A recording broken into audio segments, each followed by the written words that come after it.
Close your eyes for a moment, not with your eyelids, but with your mind. Forget the world you know. Forget the hum of electricity, the glow of screens, the certainty of your history books. Now, imagine a different Earth. An Earth of silent, colossal stones reaching for the stars. An Earth of vast, glittering cities that have left no name, only echoes. This is not a fantasy. This is our past. A past filled with wonders we can barely replicate, and a silence that screams a single, urgent question, a broken bar. What happened to them? And what if their answer has been waiting for us all along? Our story begins not with a king or a conqueror, but with a shepherd, high on a wind-swept hill in Turkey. The year is 1963. He's chasing a stray sheep, his eyes on the dusty ground. His foot catches on something, and not a rock, but something else. Something shaped. He kneels, brushing away millennia of soil,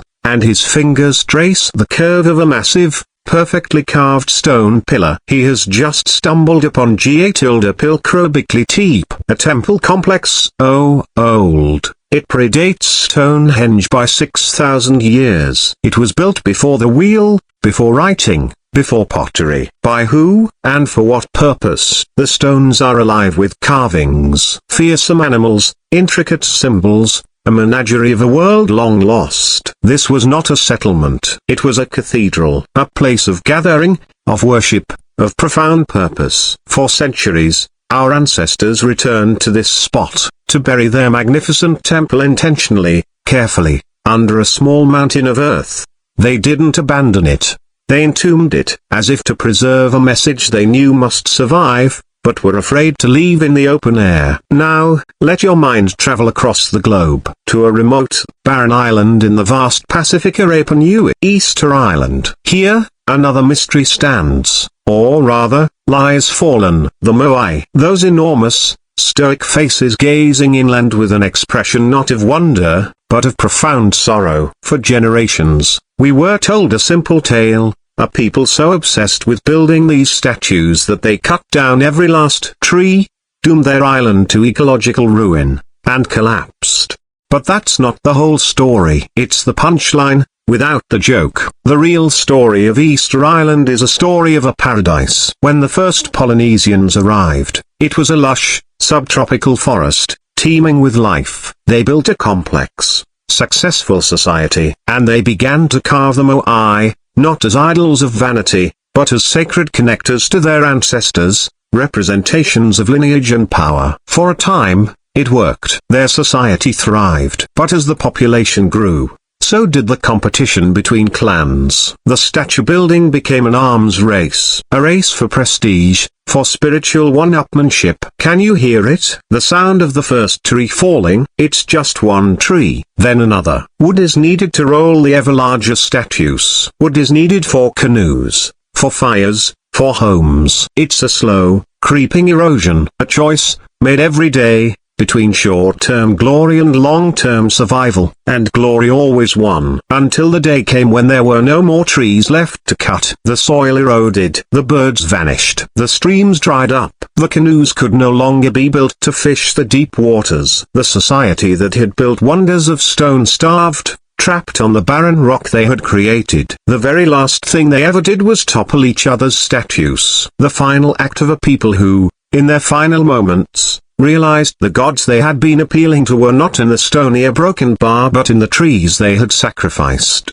The Moai did not cause the collapse. They were the scoreboard. The fallen giants are not a mystery, they are a monument to a failed equation. A warning, written in the language of human ambition. This pattern is not unique. It is a ghost that haunts every fallen civilization. The Maya, who built breathtaking pyramids and a calendar of stunning astronomical accuracy, who then saw their great cities consumed by the jungle, likely felled by a combination of drought and relentless warfare. The Indus Valley civilization, one of the most extensive of the ancient world, with its sophisticated plumbing and grid-plan cities, that simply faded away, its script still undeciphered, it sent a silent testament to a broken balance.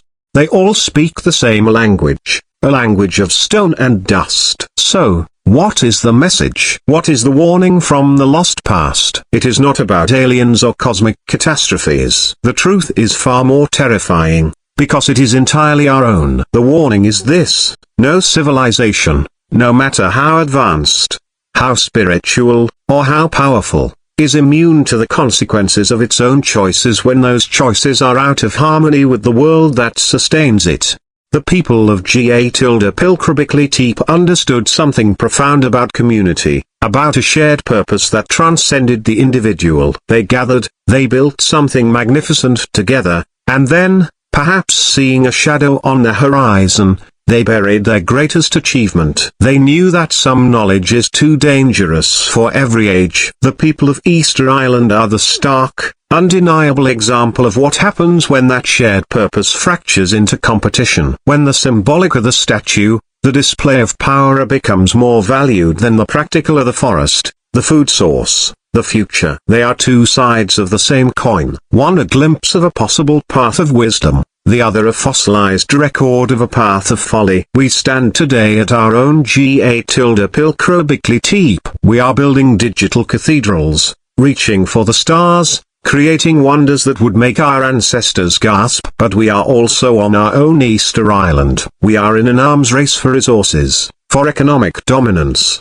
for growth at any cost. We are cutting down our proverbial trees, watching our soil erode, our climate shift, and our connections fray. The ancient mysteries were never about how they built these things. The true mystery is why they fell. And the answer has been staring at us from the ruins all along. Their warning is not carved in a code we cannot break. It is written in the very fate they suffered. It is a story of a species that repeatedly believes it has transcended the rules of nature, only to be humbled by them. So, what do we do with this warning? This message in a bottle, washed up on the shore of time for us to find? We listen. We look at our world not as its masters, but as its stewards. We recognize that our technology is not a shield against the consequences of imbalance. It is merely a tool, and it can be used to build a statue or to plant a forest. The choice is, and has always been, ours. The lost past is not just a graveyard of empires. It is a classroom. The stones of Ga-Pilcrobically-Teep,